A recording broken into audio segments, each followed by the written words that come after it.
একসময় নেতাকর্মীদের ভিড়ে জমজমাট থাকত আওয়ামী লীগ নেতাদের প্রাসাদ সমবাড়ি ও কার্যালয়গুলো।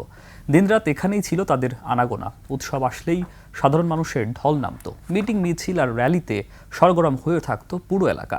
রাজনৈতিক প্রেক্ষাপট বদলানোর সাথে সাথে সেই দিনও বদলেছে। মানুষের ঢল আর উৎসবে ভরপুর সেই বাড়িগুলো পরিত্যক্ত ও জনশূন্য, নিস্তব্ধ ভুতুড়ে পরিবেশে পরিণত হয়েছে। রাজনৈতিক উত্থান পতনের পর পরিত্যক্ত এসব বাড়ি এবং স্থাপনা নিয়ে চট্টগ্রাম ও কালকিনি প্রতিনিধির তথ্যচিত্রের ডেস্ক রিপোর্ট।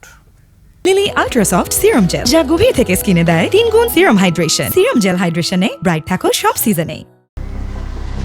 এ যেন আগুনে পোড়া জনমানব শূন্য কোনো ভুতুরে বাড়ি। চট্টগ্রামের সাবেক কয়েকজন মন্ত্রীদের বাড়ির এমন দৃশ্যই দেখা গেল।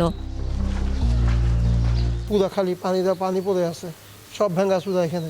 শপিং মলে যেরকম একটা আমেজ থাকতো, এই জায়গায় সেরকম আমেজ থাকতো। চট্টগ্রাম সিটি কর্পোরেশনের সাবেক শিক্ষা উপমন্ত্রী মহিবুল হাসান চৌধুরী নওফেলের বাড়িটি জরাজীর্ণ, পানি আর কাদায় ভরপুর।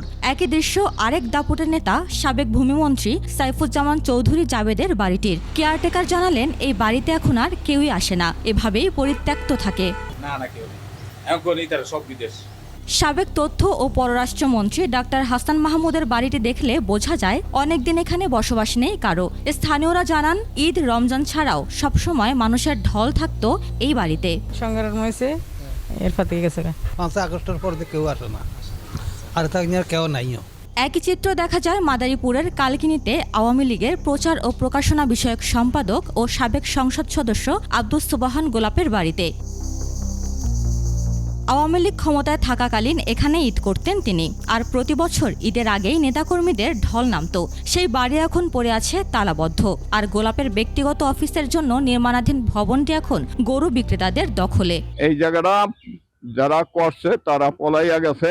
এই জায়গাটাতে গরু রাখে, গরু জোবা দেয়। এমপি থাকতে তো মানুষ বোঝাইয়াছিল, হ্যাঁ, আর 2 বছরের মধ্যে কোনো লোক আর একটা পক্ষীও দেয় না। গোলাপের বিলাসবহুল বাড়িটি ঠিকমতো খাজনা পরিশোধ করা হচ্ছে কিনা সে বিষয়ে জানা নেই সদ্য যোগদান করা ইউনিয়ন ভূমি কর্মকর্তার। যদি কেটে না দেয়, সেক্ষেত্রে তাদের বিরুদ্ধে আইনানুগ ব্যবস্থা গ্রহণ করা হবে।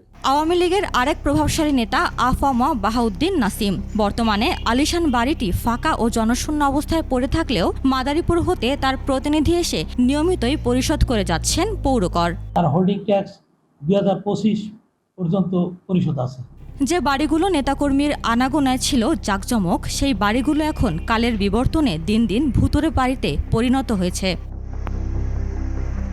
উপমা রায়, ডেস্ক রিপোর্ট, 21শে টেলিভিশন।